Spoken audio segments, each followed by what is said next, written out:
DA মামলা সেই DA মামলা কতদিন ধরে কত বছর ধরে চলে আসছে, প্রথমে হাইকোর্টে তারপর সুপ্রিম কোর্টে, এবং কি প্রত্যেকটা মুহূর্তে রাজ্য সরকার ডিএ যাতে না দিতে হয় কিংবা যত ডিলে করা যায় সেই চেষ্টা প্রতি মুহূর্তে প্রতি সেকেন্ডে করে এসেছে।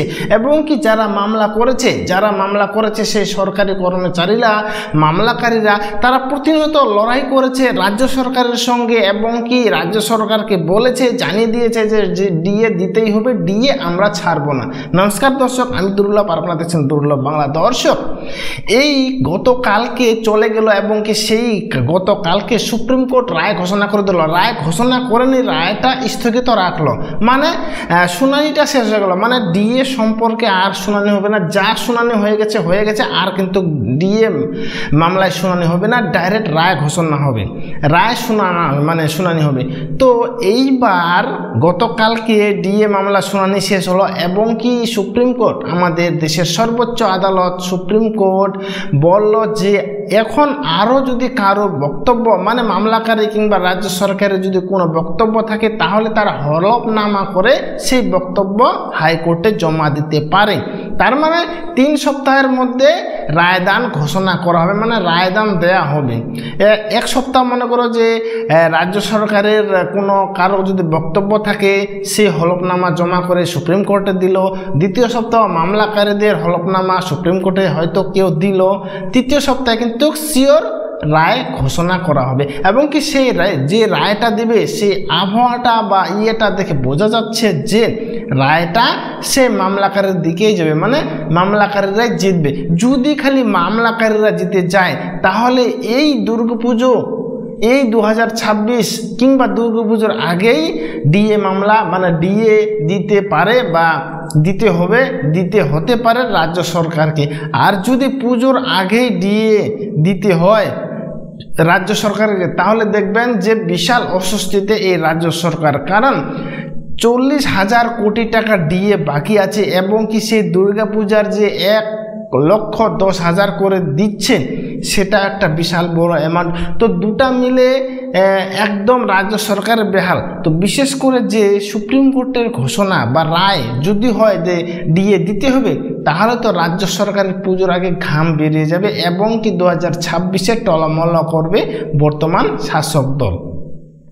এই হচ্ছে ব্যাপার, মানে অনেক দিন ধরে সেই হাইকোর্টে মামলা চলে আসছে যে ডিএ দিতে হবে এবং কি অ্যাট লাস্ট হাইকোর্টও বলে দেয় যে না, ডিএ দিতে হবে এবং কি সেটা কেন্দ্রের হারে, কেন্দ্র যে পার্সেন্টে ডিএ দিচ্ছে সেই পার্সেন্টে রাজ্য সরকারকেও ডিএ দিতে হবে। কিন্তু রাজ্য সরকার ডিএ দিতে নারাজ, আমরা ডিএ দেব না। আর রাজ্য সরকারের যুক্তি কি জানেন? রাজ্য সরকার বলছে কি যে ডিএ সরকার দেয়, সুতরাং ডিএ চাওয়া মৌলিক অধিকার নয়। এই সরকারি কর্মচারীদের ডিএ চাওয়া মৌলিক অধিকার নয়, সেটা মৌলিক অধিকারের মধ্যে পড়ে না, মানে রাজ্য সরকার দিতেও পারে নাও পারে, এরকম আর কি, ইচ্ছা খুশি রাজ্য সরকারের আর কি। যদি মন হয় তাহলে রাজ্য সরকার দেবে, যদি না মন চায় তাহলে দিবে না, এরকম।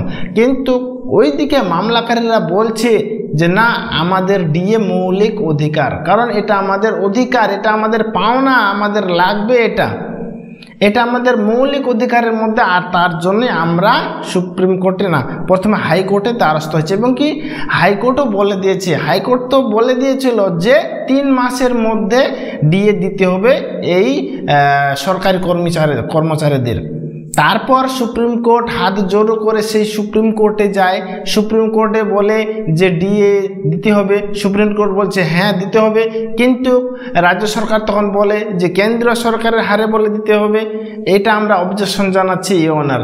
তখন সুপ্রিম কোর্ট মামলাটা নেয়, দেখে দেয়, আচ্ছা ঠিক আছে দেখছি।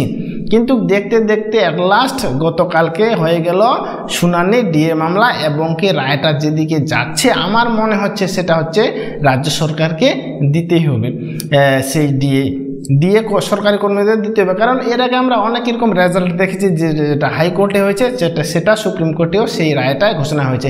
সেই 26,000 হাইকোর্টেও হয়েছিল, সুপ্রিম কোর্টেও সেটাই হলো। ডিএটা হাইকোর্টে ডিএ দিতে হবে, রায় ঘোষণা হয়ে গেছিলো, সুপ্রিম কোর্টে সেটাও হবে। আর নেক্সট যে প্রাইমারিটা থাকছে সেটাও হবে। অবশ্যই হবে। তো এই হচ্ছে ব্যাপার দর্শক, যে 2026-এ তথা হয়তো দুর্গাপূজার আগে রাজ্য সরকারের আরও একটা বিশাল চাপ মাথায় আসতে চলেছে, এবং কি যেই চাপে রাজ্য সরকার টলমলাবে এবং কি কপাল মুখ থেকে ঘাম বের হবে দর্শক। তো এটাই হচ্ছে আজকে আলোচ্য বিষয় দর্শক, যে ডিএ মামলা গতকাল শুনানি শেষ হলো, এবং কি 3-2 সপ্তাহের মধ্যেই রায়দান ঘোষণা করতে পারে সুপ্রিম কোর্ট, এবং কি এই সুপ্রিম কোর্টে যে রায়টা আমরা যেটা দেখতে পাচ্ছি সেটা মামলাকারীদের হাতে যাচ্ছে। মানে সুপ্রিম কোর্ট হয়তো পরিষ্কার বলে দিতে পারে রাজ্য সরকারকে যে হ্যাঁ, কেন্দ্রীয় সরকারের হাতে, কেন্দ্রীয় নিয়মেই দিয়ে দিতে হবে সরকারি কর্মচারীদের। এটাই জাস্ট যেটা বেশি রেজাল্ট আসার কথা। তো দর্শক, এটাই হচ্ছে আজকে আলোচ্য বিষয়। আশা করি ভিডিওটা ভালো লেগেছে। যদি ভালো লাগে তাহলে আমার এই ছোট্ট ইউটিউব চ্যানেলটাকে সাবস্ক্রাইব করবেন, সাথে এই ভিডিওটাকে অবশ্যই লাইক করবেন। ঠিক আছে দর্শক, দেখা হচ্ছে ভিডিওতে। ততক্ষণে ভালো থাকবেন, সুস্থ থাকবেন। ধন্যবাদ।